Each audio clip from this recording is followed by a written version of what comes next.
Japan বাংলাদেশের নিঃস্বার্থ বন্ধু এই কথাটা আমরা সবাই জানি, কিন্তু এর পেছনের গল্পটা হয়তো আমাদের অনেকেরই অজানা। আর আজকে সেই অজানা গল্পটা জানাতেই আমি সৌরভ আছি জাপানের কিয়োতো শহর থেকে আপনাদের সাথে। জাপান বর্তমান উন্নত বিশ্বের উন্নত একটি দেশ, এ ব্যাপারে কারো কোনো সন্দেহই নেই।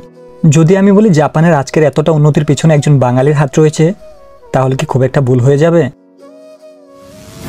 একদমই না। আর ওই মহান ব্যক্তিটি হলেন ইনি রাধা বিনোদ পাল, যার জন্ম কিনা 1886 সালে বাংলাদেশের কুষ্টিয়া জেলার ছাতিয়ান গ্রামে, যিনি কিনা পেশায় একজন আইনজীবী ছিলেন। আর দ্বিতীয় বিশ্বযুদ্ধে আমেরিকার কাছে জাপানের শোচনীয় পরাজয়ের পর জাপানের সেনাবাহিনীর বিরুদ্ধে যুদ্ধাপরাধ আর মানবতা বিরোধী মামলায় আন্তর্জাতিক আদালতে বিশাল একটা জরিমানা ও শাস্তি বিধান হতে যাচ্ছিল, তখন আমাদের এই রাধা বিনোদ পালই সেটার ভেটো দিয়েছিলেন।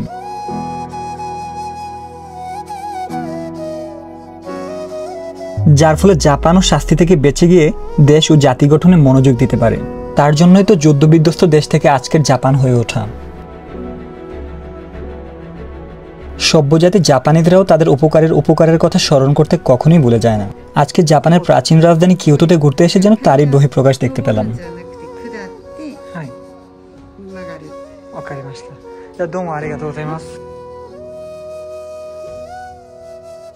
কিয়োতোর রিওজেন গোকুকু শাইনে জাপানের সর্বকালের সর্বশ্রেষ্ঠ জাতীয় বীরদের সাথে আমাদের এই রাধা বিনোদ পালের মুরাল।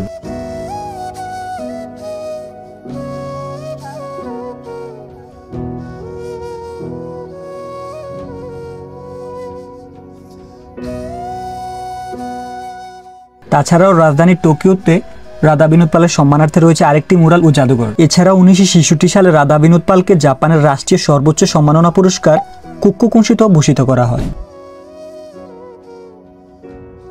আমরাও চাই সামনের দিনগুলোতে জাপান ও বাংলাদেশের এই বন্ধুত্বপূর্ণ সম্পর্ক চির অটুট থাকুক।